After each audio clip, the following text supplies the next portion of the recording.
I don't know how loud this is. I'm gonna go to share screen. Share. And let's put that there.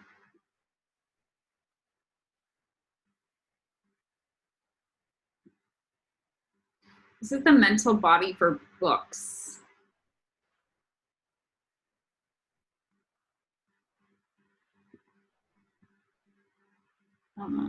There we go. There we are.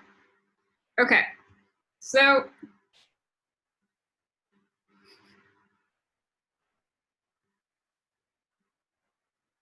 books. Many of you guys are avid readers or learners at the least. Most of your education, probably in the last decade, is going to be surrounded with spiritual disciplines or mental thought-provoking disciplines. It is highly unlikely that you're in this RAVENCLAW class doing a mental body surrounding books or book knowledge. I am supposed to be Hermione Granger, the world's most avid reader, and I hate reading. There's a reason for that. Most of my English background was me being abused as a child, undergoing extreme emotional trauma, and then having to deal with escapism into literature or dry, mundane arts, okay? Where it seemed almost just too hypocritical for me to handle. And I didn't really get a good grasp on this saving grace of intelligence, knowledge, and higher mental disciplines. So I was very proficient in math because numbers don't make me process my emotions. I don't have to think about storylines. It's mostly figure this out. This is a problem. You need to check this. You need to verify this. So it's emotional. Does that make sense? It's transcending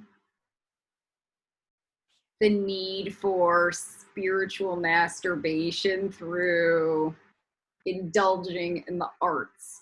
Now, I also liked arts, but painting. I didn't like reading about painting or conceptual thought or theory.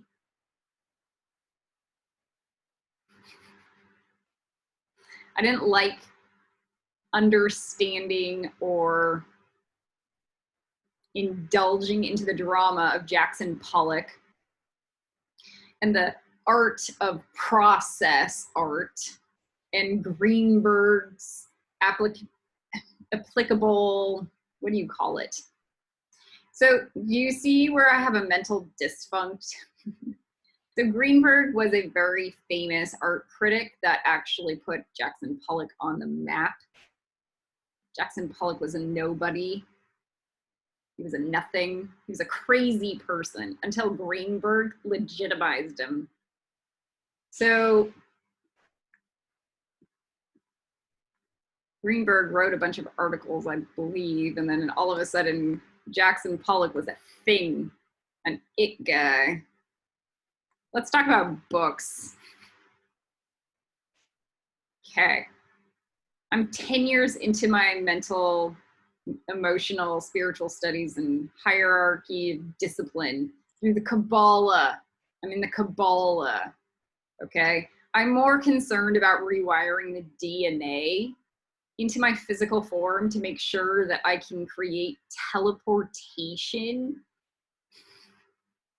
and elemental connects.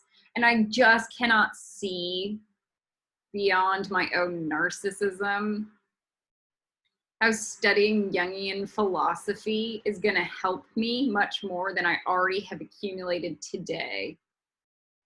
And this is where my own inner vices are, because the left brain is no vice. Let me repeat that. The more education, the less struggle. Left brain is no vice. So when you read, it doesn't matter if you hate the people or you hate the lessons. You acquire this thing called knowledge, and it takes you into dots. At least you acquire facts, intelligence, sophistication, words, stories, ideas. It brings you from here to here. And it doesn't matter if it's an audio book. Let me repeat that. Because I have my own dogmas surrounding this issue. When you invest in others' knowledge, whether it be a physical hard copy book, on-screen ebook, or an audio book, you're gaining access to other people's wisdom, nuggets of wisdom. Okay, so I have like 30 books I've read in my life. I know I've read more, but we're just gonna count 30. And I have a block. I am more concerned that I can teach a proper ballet bar course in my body than be able to teach a full-on philosophy class to an educated adult that just graduated from Harvard or Oxford. This is a problem. So I am qualified as a PE teacher instead of a theory as practice intellectual authority in the fine arts community. This disempowers me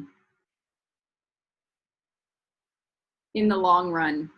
Even if I'm an authority in the practice of Kabbalah, in teaching Kabbalah, in integrative Kabbalah, even if I'm a mental discipline guru, I am disempowered because my hierophant brain elite education has been diminished because of my own sense of narcissism, spiritual grandeur, delusions that higher education is just elite mentalism and jerk off and masturbation. It's bad. That's a bad stance. That's a bad space to be in life. It's a bad structure, the bad form. I would prefer being able to stand up at a podium at Oxford or Cambridge and blow people away and be able to include Hume and Spinoza and Jung and Immanuel Kant and all of these higher educated philosophers, Aristotle and Plato. I would like to be able to apply all of their work to my understanding of the Kabbalah. And that might be my own elitism, but I would prefer to be able to and have the choice to opt out of, because it might be over the heads of the audience, than to not be able to.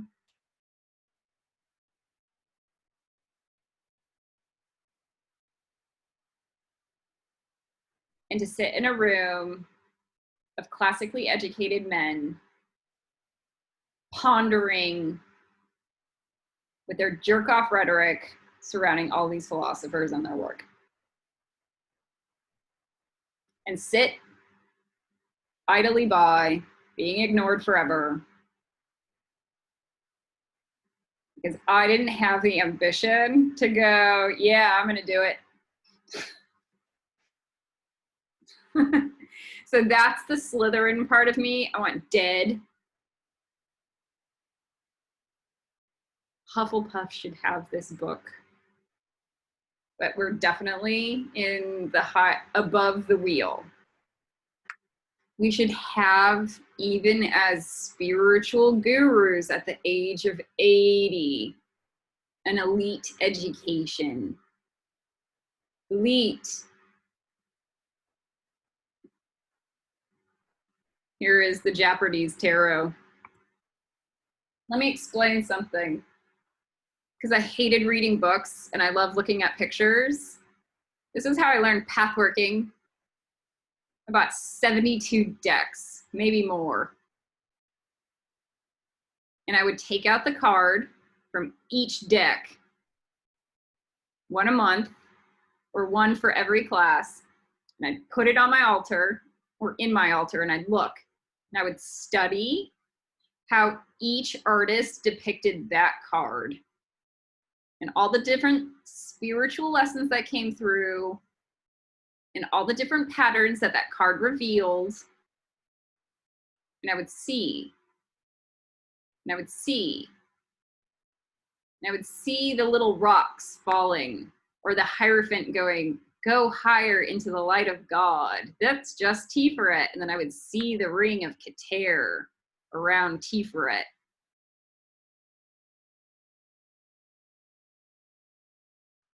So I would start to see the details in every single card and how it applied to the tree.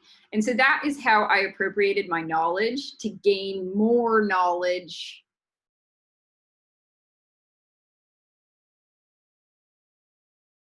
And so that worked for me.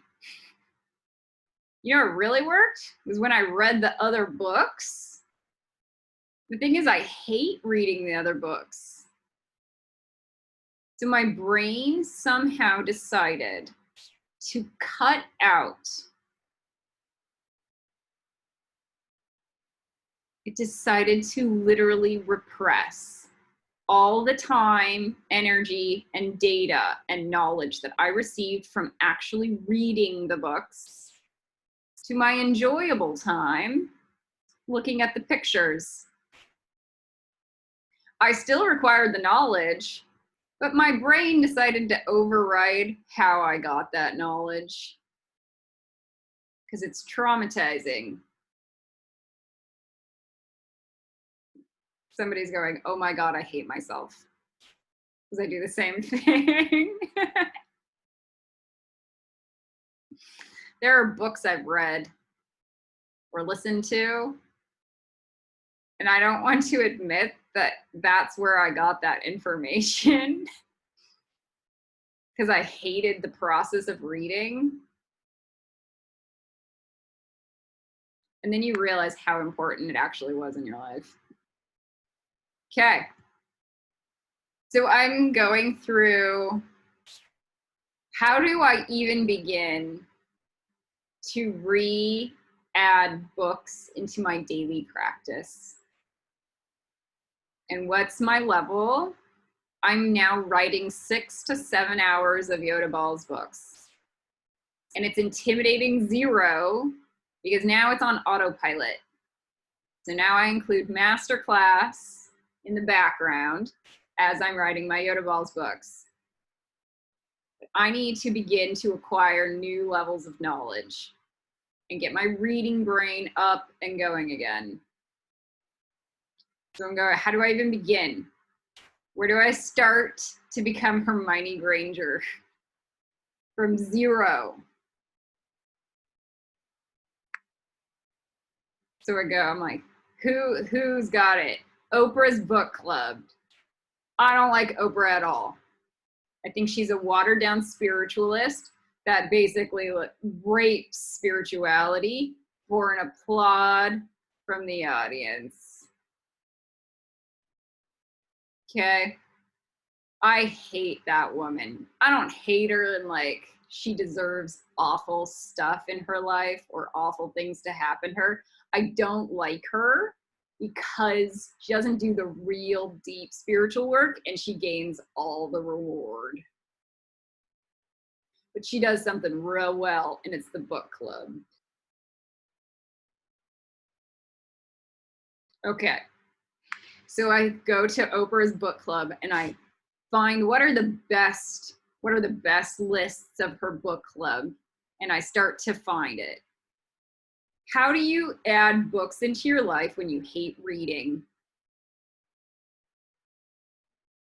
That's the question. Where do you begin? For me, it was what were the books that were given to me, handed to my face from a spiritual teacher, from a class, from an aunt. And then I would read that book, and it was everything I wanted and needed in life. So I'm going through this list. It says the Oprah's book club, the read down. So it's just the most popular of Oprah's book club books. And Baba G goes, this one, Love in the Time of Cholera. I have not read it. There's probably a spiritual lesson that Baba G wants me to get through. So I'm going to listen to it, and I'm going to get the book, and I'm going to read it. There was one more, and it was Tolstoy. So I've never read Tolstoy, so I need to. I know some of you guys are so grossed out by me right now, but I'm a math genius and not an English major. You need to understand that. Sorry. Okay. Books on critical thinking. I did read Malcolm Gladwell's Blink. I have not read the other ones. Blink was enough for me to verify to myself that Malcolm Gladwell is an authority figure on brain development and thinking skills. At least, even if I disagree with his hypothesis, it is important and valuable information, and it is a proper stance for me to be able to argue against it or for it. So I should educate myself surrounding everything he presents. So those are on my list.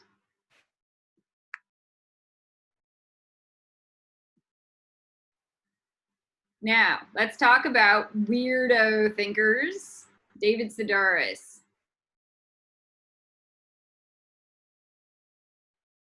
I have read one of his books, I think on audiobook, during college. And it was the best thing I ever experienced in my life because he's so ironic and deluded at the same time. But if you listen to his masterclass, you realize what an intelligent left-wing human he actually is. And he develops your persona and character beyond the mundane. So all of his books will be on my list.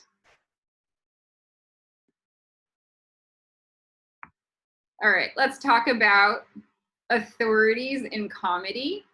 One of my favorite books that I read was on audio, and that was from Amy Poehler, and that was Yes, Please.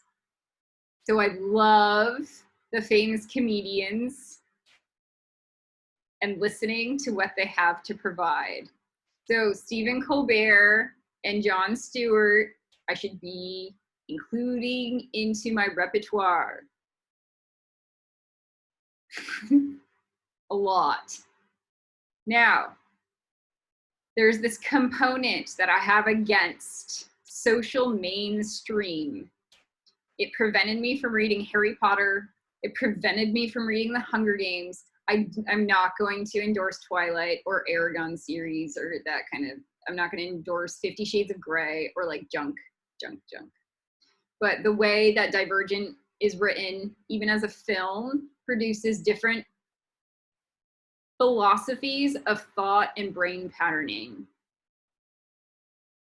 And that is valuable, especially when you go Hermes Tris Katniss, and that's the Hermes Trismegistus series.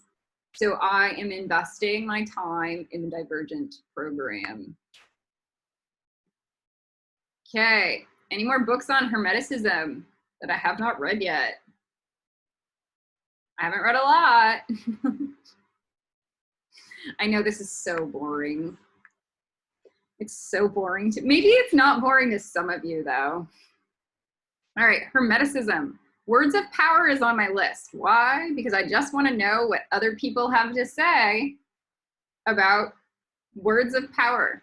So how we approach what we're going to learn also dictates what we're going to learn. If we do a block, like that's probably a stupid book from somebody who thinks they know everything, and we dismiss what they might actually have to offer or provide, we cut out the opportunity for us to develop our own sense of authority on anything. So even if this is junk, and I don't know if it's junk or not, it might behoove me to look to see what's there. Same thing with the archangels of magic. Now, I probably have way more intelligence surrounding all the archangels and magic surrounding the archangels, but I want to see what other people have to say. It provides neural wiring, comparative value structures to begin to compute new wires to prove or disprove theory. So I invest my time in that. Now, okay, so that the 72 angels of magic. I don't know anything. Now we're going to talk about the Zohar because that is a lot. I'm not going to read the Zohar until Kabbalah 99 3/4 because it's going to be too much for my brain, and I'm too schizo dealing with all the channeling and not clean enough in the magical world. All those opportunities out the window. So I'm putting it on ice.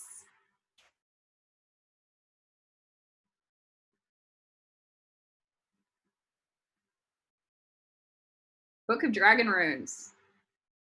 This book has been popping up for a long time. I've never bought it, and I need to, because this, the Helm of Ah, this dragon rune, is what created our entire dragon egg structure for the Kabbalah program. You guys need to know that. Like, you guys need to know that what one little rune can create an entire planetary rewrite.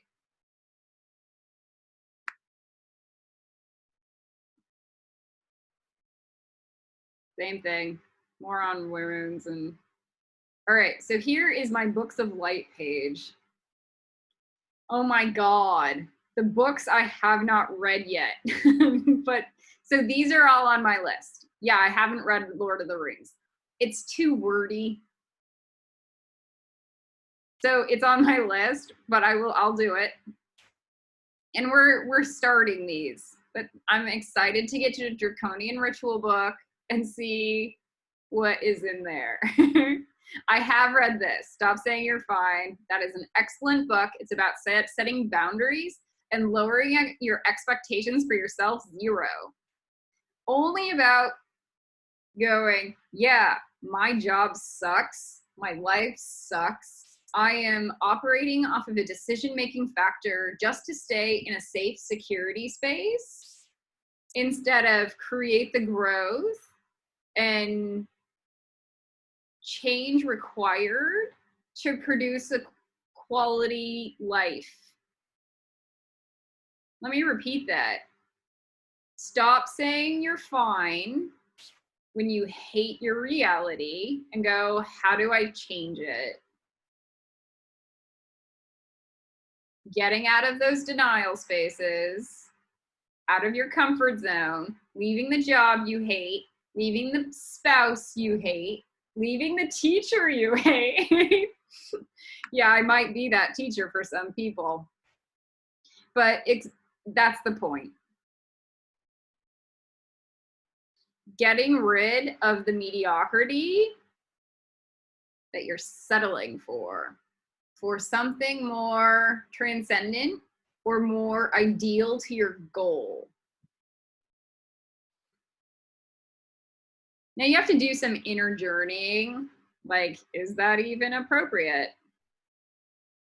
Okay, we need to go over the Book of Five Rings in this Kabbalah class, actually. I think we'll do it at the Path of the Chariot. And some of these books I need to read again. Like, I need to read again To Kill a Mockingbird and Catcher in the Rye. So the classics and classical literature. I want to create a school. I want to create a school for children. And some of the most transformative works of art in English class that I read growing up and how it shaped my whole ideologies. Like reading The Scarlet Letter, going, yeah, I could be painted with a scarlet A on my chest and it never mean anything. And I can go like this to all the boys all day long. And it's like, yes. So how books have shaped my brain since I was a little child. And we override that. Nobody understands this. Life in the Sloth Lane. It seems like an irrelevant book, but it's filled with ginormous amounts of wisdom coming from the sloths. Talking about creation, brick building, living one step at a time instead of 500 steps at a time, living in the now. My life is being built on the bricks that I create in front of me instead of passive agreements where I go, yeah, if I take that person's bullshit all day long, they're gonna give me money here and then I can stay in a safety security zone and then I'm okay. So Life in the Sloth Lane helped me do things like create my hunger strike. Helped me go, I'm going to jump and create leaps of faith moving forward with God. I love how it's done by Lucy Cook, because when I got that book, it was when we built the Khaleesi temple. And it was Lucifer saying, yeah, this is us. Okay. The 4 insights. There are certain lessons in this book by Alberto Villoldo that have shaped my entire frame around nature and opening up Netzach. So Why Men Love Bitches is all Gebera. These books rewired my entire concept of reality. Okay, let's talk about bringing in more. One woman, Julianne Cohen, I went to see her like 3 or 4 times to develop psychic ability. And she handed me this book, The Witch of Portobello. And it sat on my altar for years. And I read it and I go, thank God. Everybody reads The Alchemist, and that's Paul Coelho, The Alchemist. And I started with this one, The Witch of Portobello. It was about a woman who's completely thrown out of the church based off of her spiritual idealisms. And I didn't understand how applicable it would be to my life, except until I got thrown out of my own lineages just by being a black sheep and wanting to go out on my own with more knowledge than what they had provided. So these books provided a baseline foundation for me to move forward in life.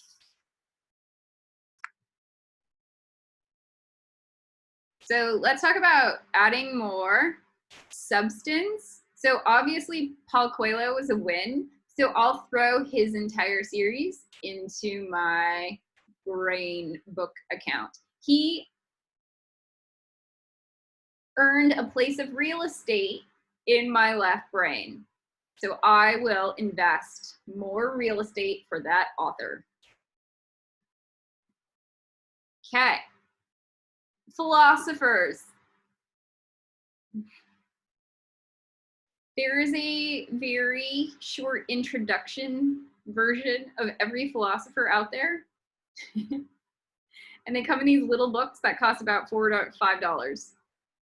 And they're about, the books are about this big and about 60 to 80 pages max. And you can kind of get a nice little introduction around all of them.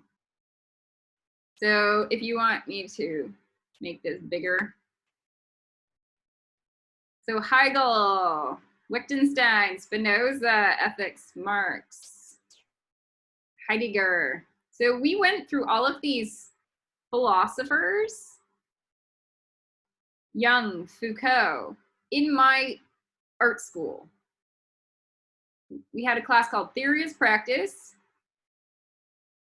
And we went through each philosopher, and what they believed, and how they thought the brain worked, and how they thought about life, and how to live life, and what were the important aspects of God or the divine in life. And then we were supposed to appropriate all of those knowledges or concepts to modern day contemporary art. And I didn't do so well because I didn't want to read 500 pages a week.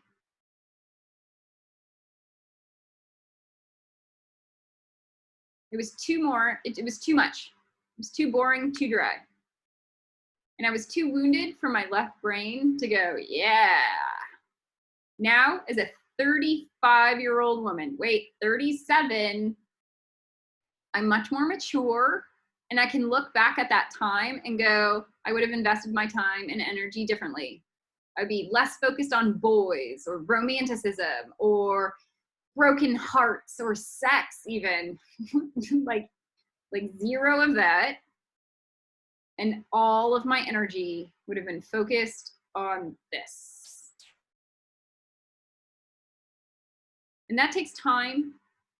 That's what happens when you get older, because you realize all of that romantic energy that was failed and it was just vampiric. It was I can't even speak. It's all vampiric instead of enlightening, inspirational. It doesn't create, it takes. Machiavelli, Homer. Okay, so there are all of these wonderful, very short introduction series. And that is part of the reason we're going to create that school called Mott for very lovely girls, very feminine women that have good brains, but do not want to be in a school environment surrounded by toxicity romance. And that they can actually move forward and develop without the distraction of evil boys.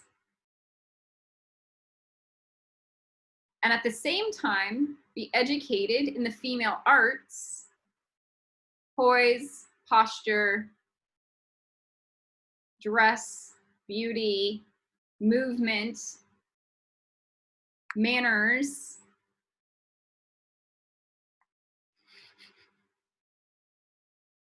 like a cotillion school, but for MIT graduates. Okay. The next question I have in my head is, if I was going to bring in more books to my life, what would they be? And I blank out.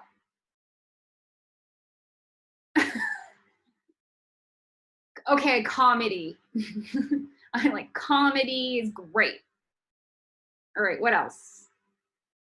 I would like to know how to learn music.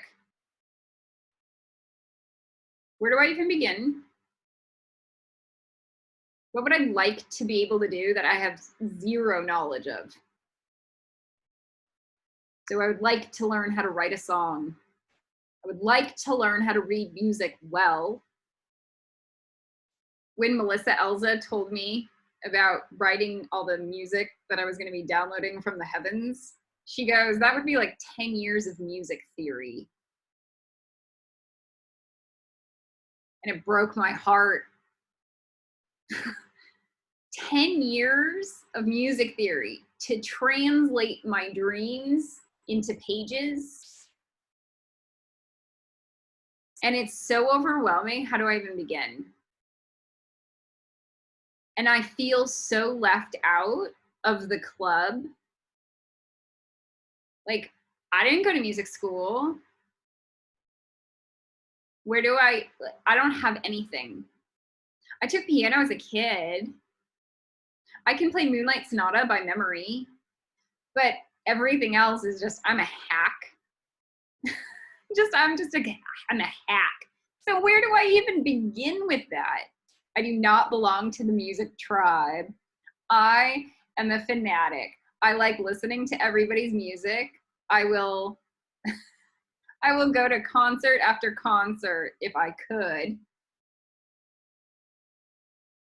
So I'm a wannabe, big time.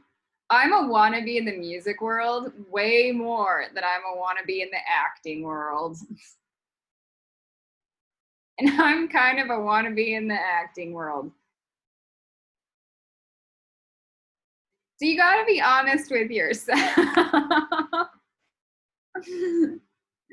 So how to write a song. This is just weird things. So even reading Sanford Meisner, if you wanted to learn about acting or theory, developing some knowledge about the arts that you're interested in is everything. Oh my God. The higher and more spiritually advanced you are, the more interested in the arts you will be. Not the less, the more interested in math you will be. The more interested in science you will be. The more interested in ballet you will be, because you will have a deeper appreciation for all of it and you'll want to participate.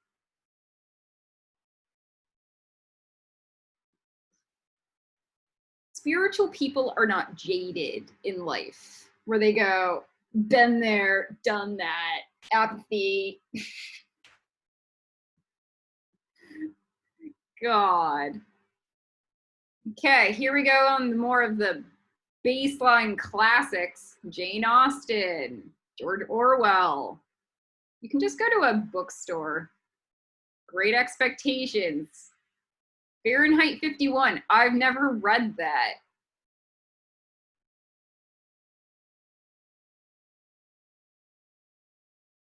I've left myself out in life. Not my teachers, not my friends, me.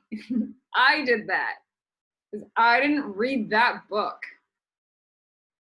I didn't read the Odyssey. I kind of did. It was required for high school. A lot of spiritual people are actually junk in the intellectual world. And so they use spirituality to overcompensate for their lack of dignified education. See, I would have had a better word for that. Kurt Vonnegut, all of his books.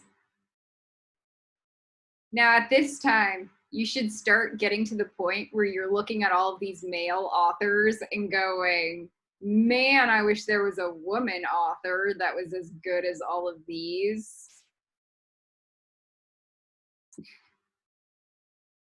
So then that's your next Google search. Where are all the female authors? Who are the best females? So we have Jane Austen, who's the classical. We've got Virginia Woolf coming up. I've never read Virginia Woolf.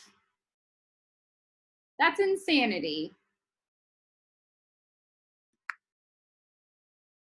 Philosophy. So here's a website where they break down all the different philosophers the best books around each type of philosophy or premise. Ralph Waldo Emerson really popped up for Baba G, going, you need to read Emerson. Like this is an issue.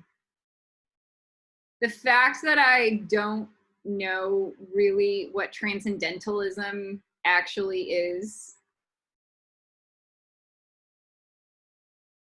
like I kind of know, but I shouldn't be asking Simon what it is. I should be able to give out a 5-hour lecture on transcendentalism and then not stammer the word mid-sentence. Here we go. There are 2 more books that I wanted to show you. The Philosopher Queens. This popped up. Best philosophy books of 2020. And then we have, some of you are freaking out because I'm scrolling down. There's this child's philosophy book about eating a pig. And that really stuck hard. I know I'm so annoying to so many of you. So I feel like Chelsea Handler, if you guys have watched Chelsea Handler in life doing her show, she approaches things like an insignificant asshole. I don't want to be dumb, but I'll be the dumb guy in a new world and look like an insignificant asshole. I'll be the Jake Sully.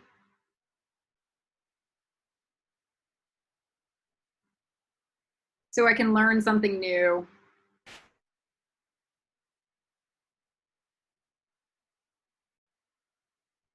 Where is it?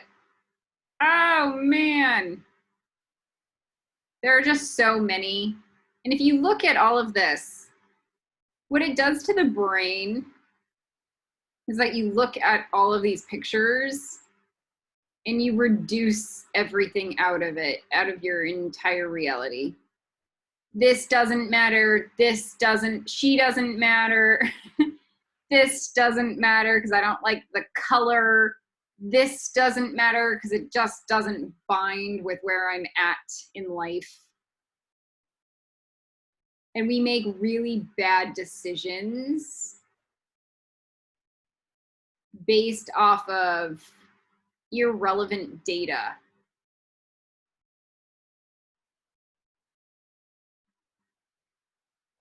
Most of our choices in life are total failures, and somehow we have this ego agenda to say, yeah, that was a good one. That was a good choice. Yeah. Like a hoodlum.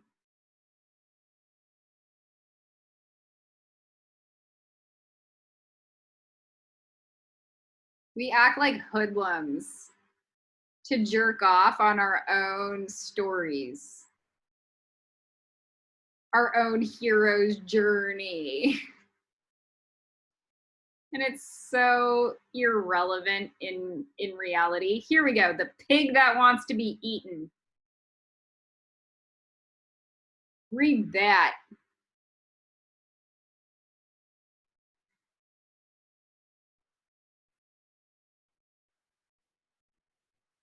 Okay. The pig that wants to be eaten. Just read it because I'm telling you to. Because that's the book that you're getting from a spiritual guru to read. And then we'll talk about it in this class. Now the last, yeah, that's it. The Philosopher Queens. That one and the pig that wants to be eaten. That will be the homework assignment for this class. Other authors that deserve some recognition in life. I have never even read Carlos Castaneda. Why not? Once upon a time, when I was building the Khaleesi temple, my brain got set on fire. Literally. And I go to Inga Kogel, and I go, Inga, my brain's on fire. And she says, I know about that. It was once in a Carlos Castaneda book. That's all I know.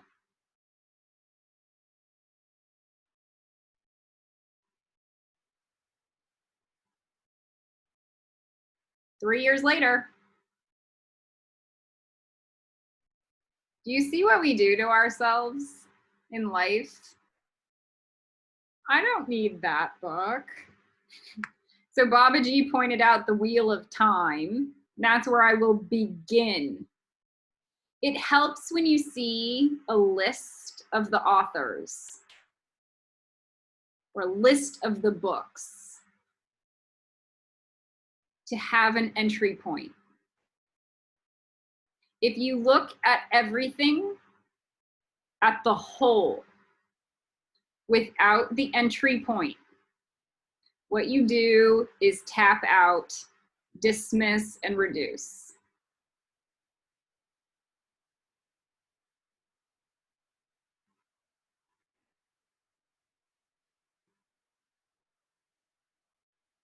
Virginia Woolf, one of the world's most important female authors.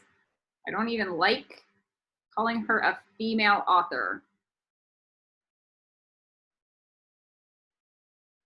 It shows how diminished women have been throughout history instead of just calling her an author, one of the world's most important authors.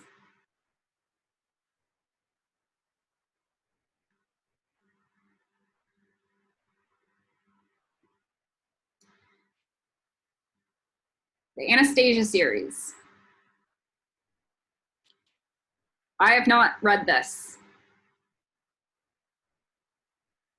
I used to go to the Aura shop on Main Street,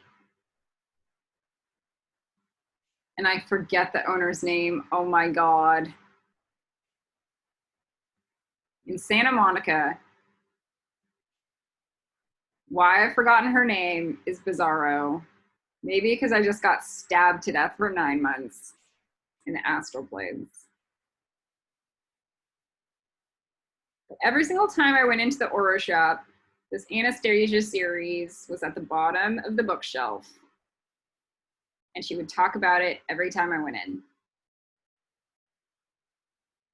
And I just saw the whole series and I'd tap out. No, I don't need to do that. No, I don't need to do that. The same thing went with Yogananda's book. No, I don't need to read Yogananda. I yelled at a psychic once. Harry Potter is real! This psychic's name was Sydney Angelique, and she actually worked out of the Aura shop. Harry Potter is real! She handed me Autobiography of a Yogi, and I pissed on it for 3 years almost. I didn't read that book till 2011. And I started yelling at her that Harry Potter was real in 2008. So I look and I judge. That's just a yogi. And my brain was so stupid. I didn't calculate that yogi was the Harry Potter world.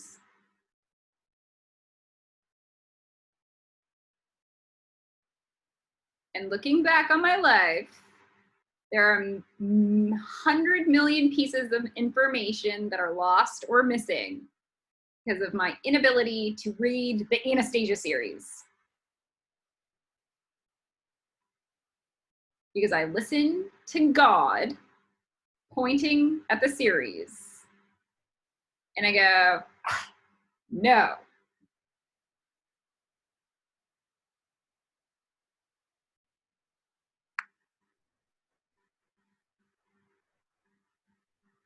Maybe I could have handled Elijah's knife raper issues before I even went down to the pits of hell if I had done other work that was smarter or more sophisticated.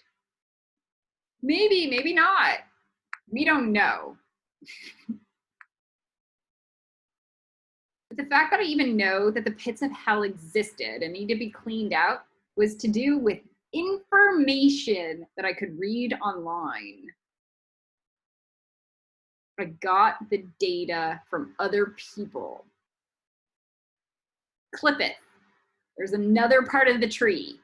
It's not this tree, it's both trees.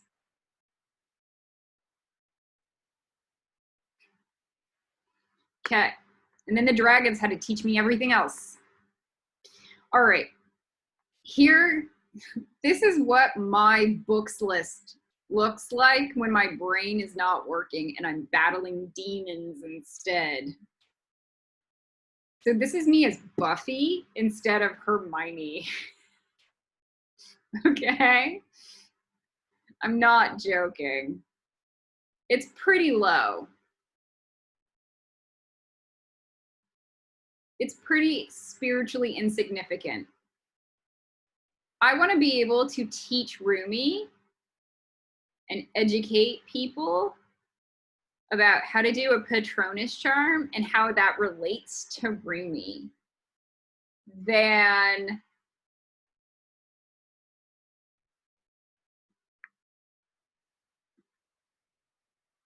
back here. Okay, so that my non-books self is the Slytherin that thinks it knows something and it knows nothing.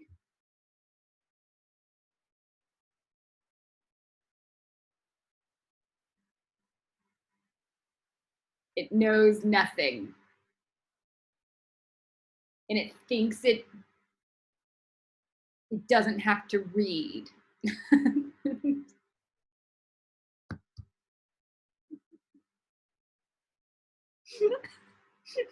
Because it doesn't want to. And I don't know how to deal with that. I don't want to read. Reading's painful. Yeah, so is doing a push-up, but I'm still inclined to do a push-up. And I just went through 9 months of cleaning out the clip it. That was painful.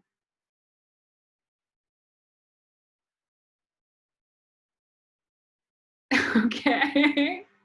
So you're gonna feel, I'm hearing a lot of spiritual people have this issue in actuality. We're gonna go through one more thing together, and that is good female authors. So Margaret Atwood, she wrote all of The Handmaid's Tale. I do not know who this author is. Mary Shelley is very famous. It's a classical. Okay. Adichie, Toni Morrison, I don't even know who that is.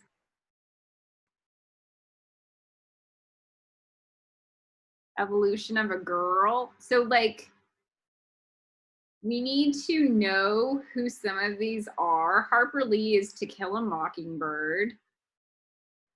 You should know who these people are and what they wrote in life. Amy Tan is a Chinese author who wrote a very, very important book in my life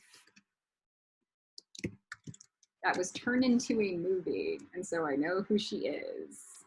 The Joy Luck Club. that. There are other books. The fact that I do not have a repertoire of sophisticated knowledge in the bottom of hell is why the planet looks like it does. And you should cry about that. Okay. Oh, that's too much. Oh, let's do this. It's not too much. Think and Grow Rich should be on everybody's reading list. I have not read it, but it should be on your reading list. How to Win Friends and Influence People is already on my reading list. We went through The Art of War. Now, Robert Greene, you need to know what he says. He is a very, very big Slytherin. But you need to have a level of education around why his books are powerful, why they sell, The Art of Seduction, The Strategies of War, Mastery, Power. Just his graphic design and the way his books look on a shelf speaks volumes.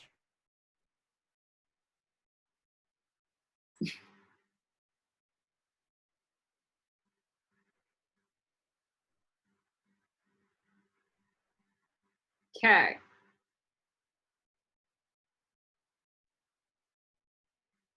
Let's look at what I have so you guys understand. Bookstore, where are my books?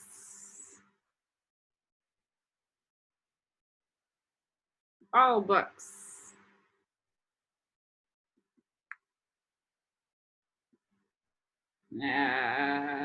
This is gross. There we go. Work rules. That was very important for dealing with people and hiring and HR strategy. If you want to run a company into a ground, you will decide that you know everything and then refuse to understand the theories and concepts in this book. Genghis Khan. Why am I not going to study the world's greatest leaders? I need to read a book on FDR and all of his policies and why they succeeded and why his form of socialism engendered an American spiritual, financial revolution. Same thing with Genghis Khan. Why was he so successful? I need the information. It's magic. Knowledge is up here, understanding is up here, and wisdom is up here. Most of us operated out of the gut brain until you bypass Slytherin, and then all of a sudden work from the liver brain or Ravenclaw heart brain. But even the Ravenclaw heart brain goes, read.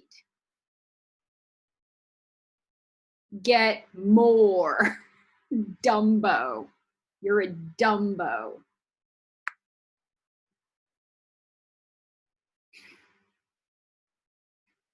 Because it loves you and it wants you to defend yourself with intelligence. Okay. What else is on this list? Bookshelf. Nah, it's all the same.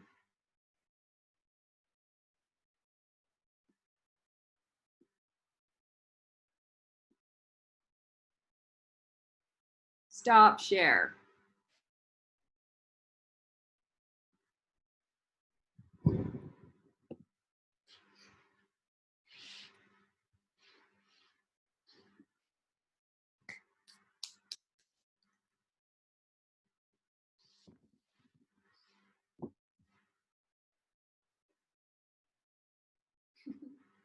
I would rather look smart 5 million ways and be smart 5 million ways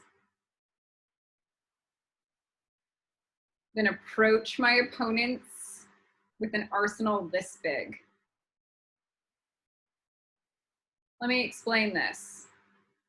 Ravenclaw is here. The library of knowledge and information is in Bina.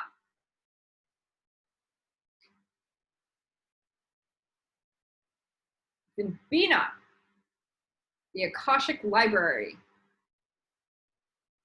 That means everybody's knowledge and information, the highest divine principles, every tarot deck ever made, future, past, present, why the tarot decks were made, the books analyzing the tarot decks, okay? Then we have the books on the elements, potions. Everything in the future is also in Bina. Has not even manifested yet. Bina. That's because it's the goddess of time and time travel too. It's not in the lower psychic realms. It's in Bina. First, we have to read, get a lot of knowledge, and then Bina can come through and go, that's junk, that's good. That's junk, that's good, etc., etc. But if without a repertoire of books to pull from, and that's why I make you guys do the movies too, because they're quick downloads, quick ones.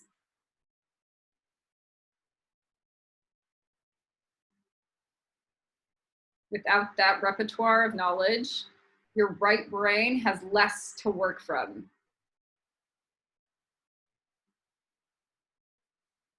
The left brain,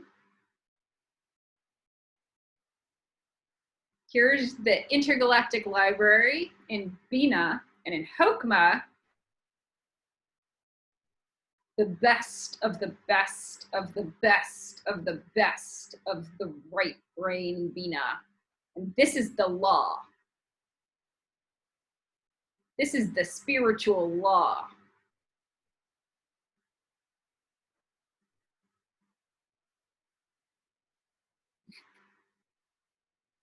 So here we go. Library. Congress.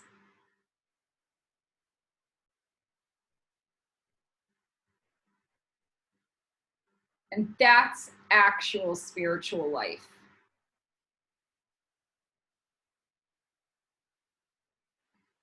All right.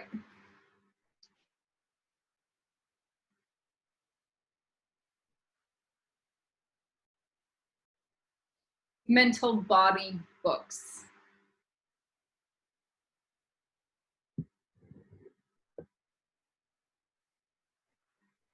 I hate reading, but it's important for my development. Now the Tara's a scientist. She's an epigenetics scientist. If she approached life and her work, like all she had to do was pray and meditate all day long, we would be missing all the science surrounding telomeres, youthing, any of the data feedback for what we could produce as magic. Her science and her knowledge is why we could probably tell the difference between a Slytherin and a Ravenclaw by studying somebody's species. And the chemicals that the body produces when somebody lives from their Ravenclaw heart brain versus their gut brain. It does not matter if we are 500 years faster than science, because the mainstream science only knows about the gut brain. It doesn't matter. You should be smart enough as a Ravenclaw living from your heart brain that you know that your heart brain is also a heart brain and it can override the gut brain. And that it is your job to read 5 million books to save a planet. Laziness does not suffice in this club. And then we have to still write all the Yoda Balls books.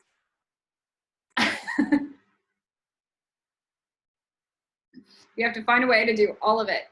And maybe we have to get our marks and then our aura levels.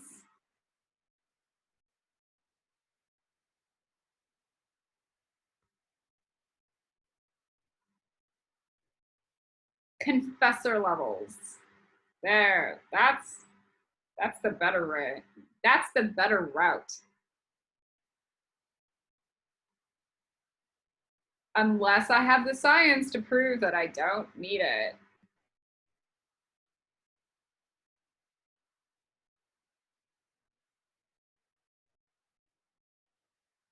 I definitely don't have anything close to that science. I have that kind of science if I want to die or get stabbed in the astral plane. Okay. The Yoda Balls work, that's just mindless meditation. That's how we should see it in Ravenclaw. Mindless meditation. Nothing. Okay. Brain grafting. Wrap the metal mesh around your mind.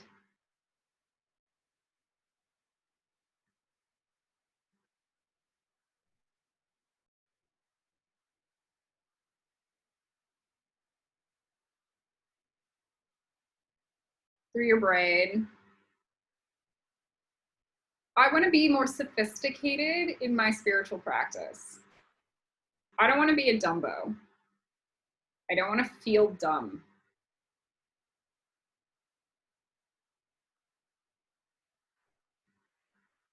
I don't want to feel like a poor white trash homeless woman for infinity, for doing kabbalah and free God's work all day long, even if that is the actual good thing in life. I don't want to be starving on a beach while Meghan Markle has her hair be more important than my entire life.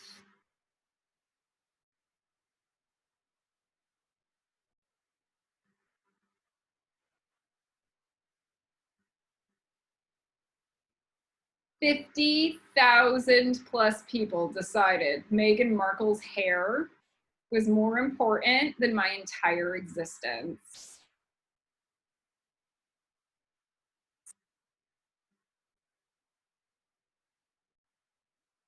I don't want that to be real.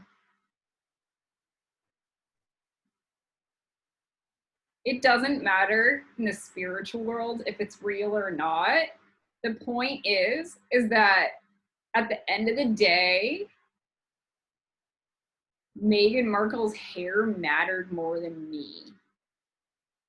Starving on a beach for whales.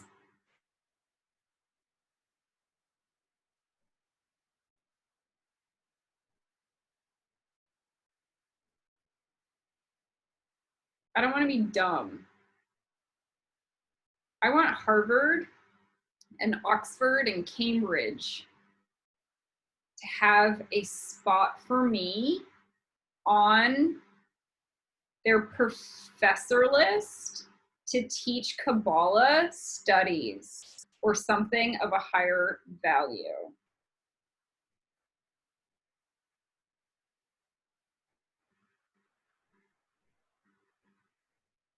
Because I'm of that kind of quality.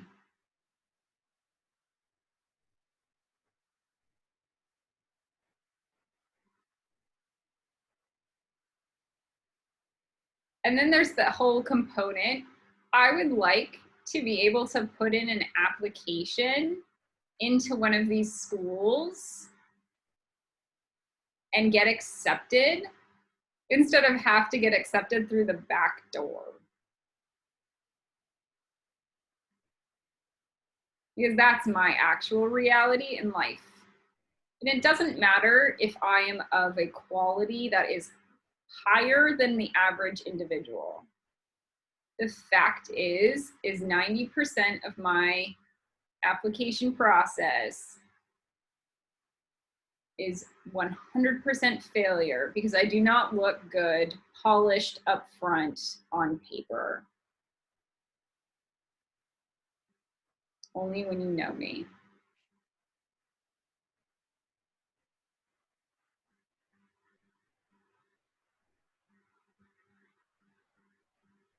That's a 6th house thing, by the way, a 6th house Buffy. We live in the knit and grit of society.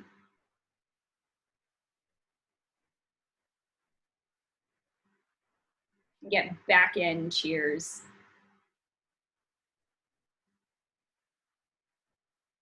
So make sure that metal mesh is wrapped around.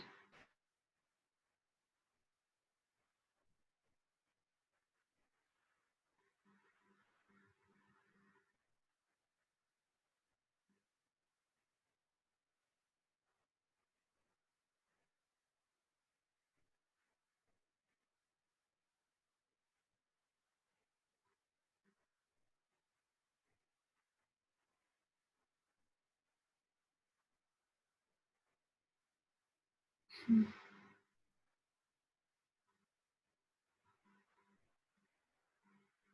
trying to get it wrapped around my feet.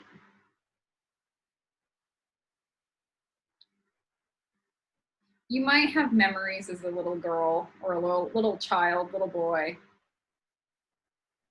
if you're trans or middle sex, just as a little child, that you might have been way more intellectually curious and seen a book as an adventurer.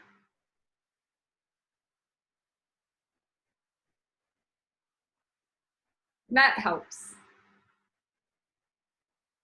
to see it as a space for a new life or a new reality instead of a job.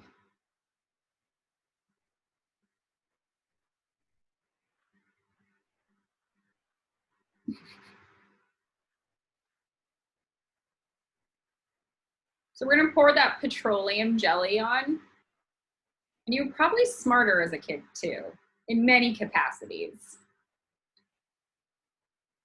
Like, yeah, I can do that work. My brain's not rigid or frozen yet.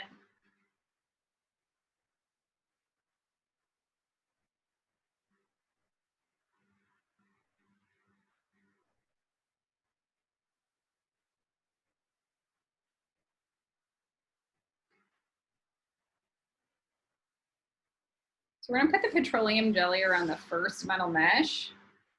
We're gonna put that childlike inner curiosity, intellectual curiosity, wants to learn, wants to do the job to learn.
Then we're gonna have that metal mesh on this second layer be covered in another petroleum jelly.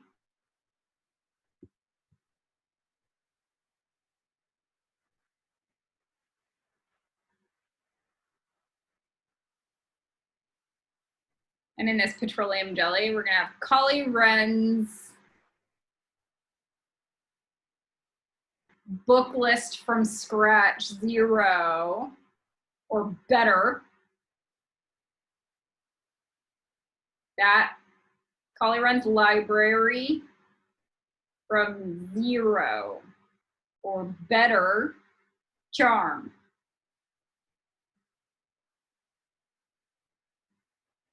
You might not like some of the people on my list.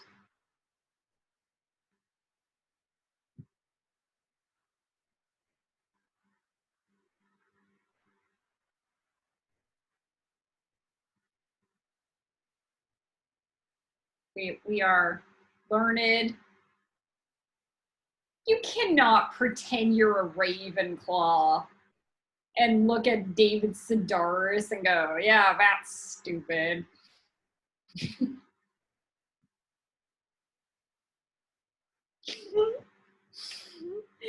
Just die.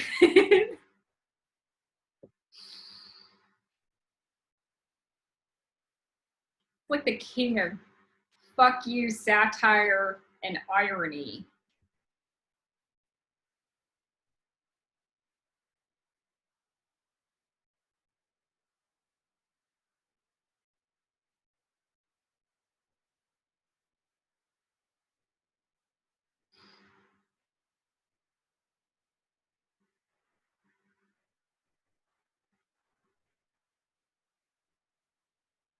And then we're gonna put on the purple goo, but we're gonna put Ravenclaw bubbles. How do I read these books? Or better?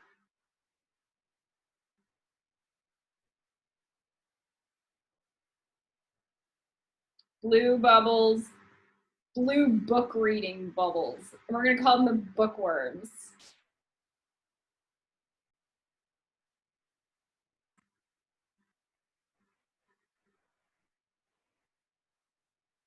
Bookworm charm. If you see the blue bubbles with the books and the bookworms,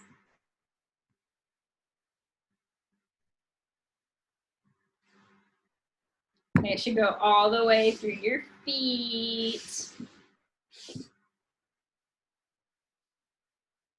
And here's the better point.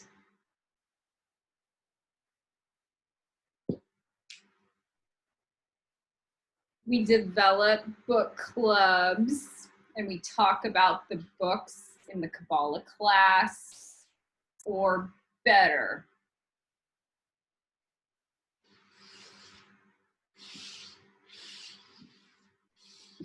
And that's why old lady book clubs exist.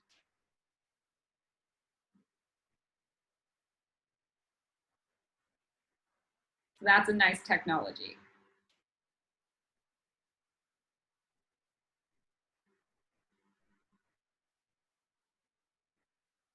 I'm hearing the question, are we gonna read The Help?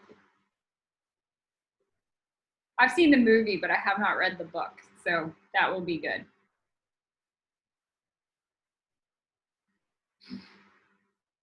I will never forget the shit pie, ever.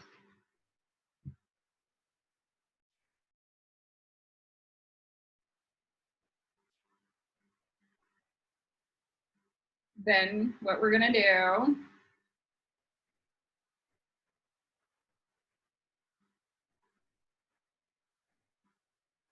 I'm hearing the question, can we do multicultural women's book stuff? Absolutely, I would prefer that.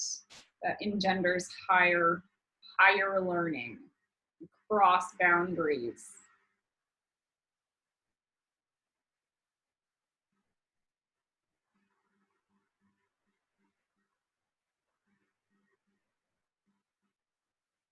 I want to see an Iranian princess girl in the outfit that Fleur Delacour is wearing. going to Mott.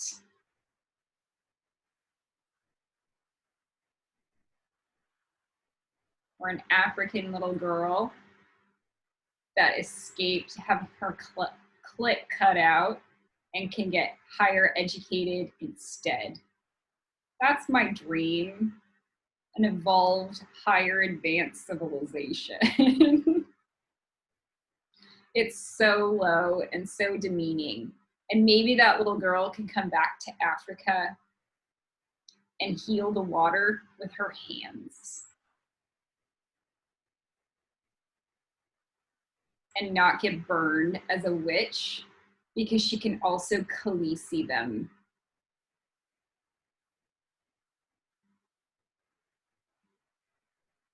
When I say them, I mean the bad guys that would try to burn her as a witch.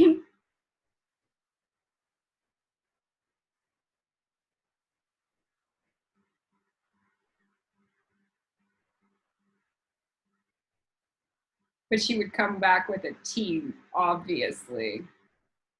Okay. So knowledge is power. Bookworms is power. That should be the name of the charm. Bookworms is power charm. We're gonna pour it over us and we're gonna throw on the virtue juice. Maybe I don't like this book, but I need to develop some discernment around it. So I'll read it anyway.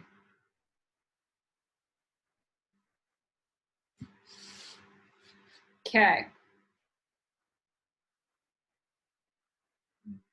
More books filter. Magnetically attract all the books that I should read in my life that will answer all of my questions I have.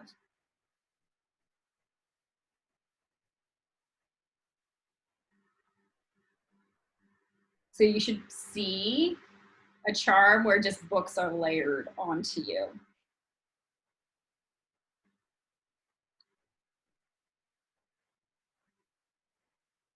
Make sure it's pooping through the tail. And I'm hearing magazines too.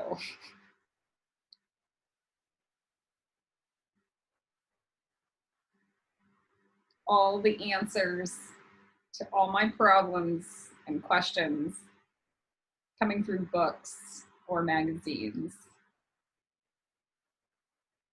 And that way, the trees that died to prevent or to present those books did not die in vain. Okay.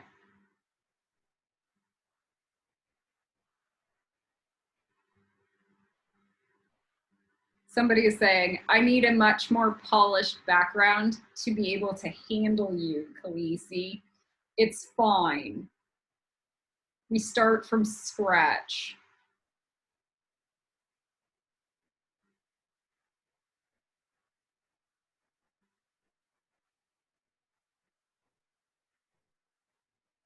Somewhere in there is this My Fair Lady woman that goes, I don't want to be classless.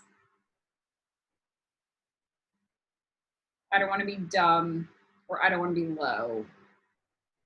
I want to have the option to choose.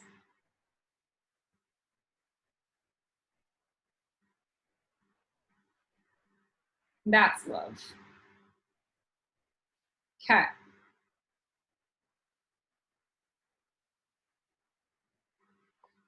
I'm going to take this. It says give books to. Do it with your right hand. I give books to. So I give books to the right books to the right people.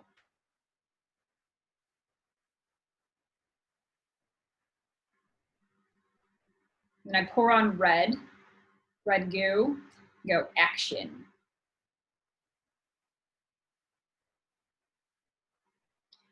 Times it by 50, go out.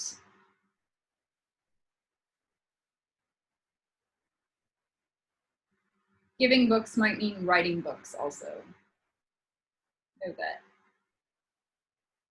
Times it by 50. Out, down, up, back.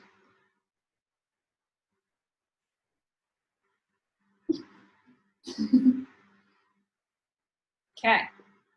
And then we have the Gryffindor lava. Up, 50 layers, down, front, and back with the Ravenclaw hot pink paste.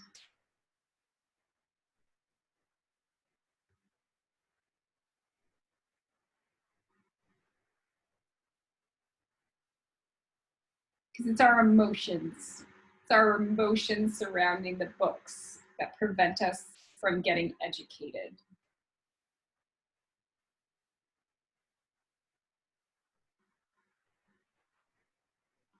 And then we porcupine out. And we create that metal mesh, and up and down. We create that metal mesh.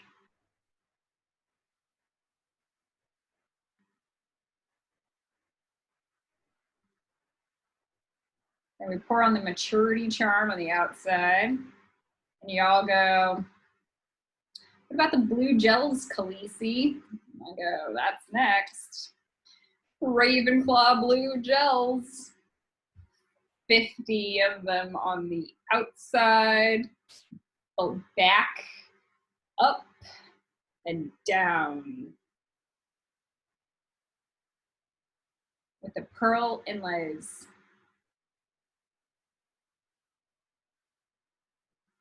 Now, Aaron Sorkin in the astral planes came to me and said I stammered. I don't want Aaron Sorkin watching my video going, you stammer, ever. So I need the answers on how to train my brain and my mouth to never stammer.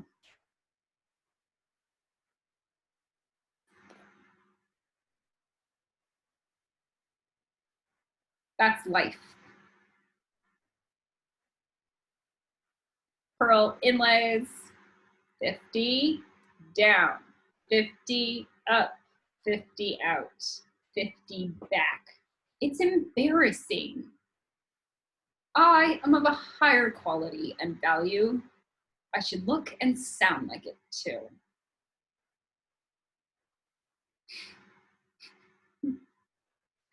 Period. Okay. Books. The last thing we put in is that books charm. And it's black.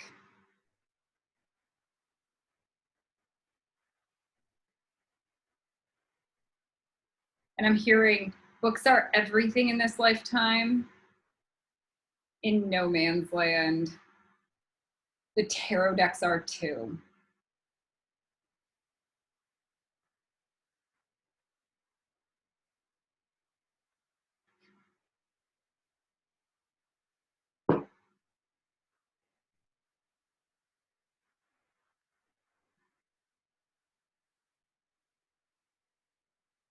And then we put the virtue juice and let it all gush together.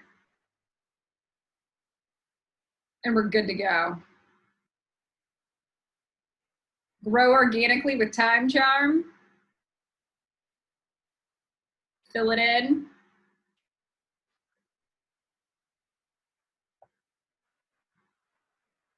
I can create something new. I can buy one book on Khaleesi's list, one, and start from there. All right, Collie Run out.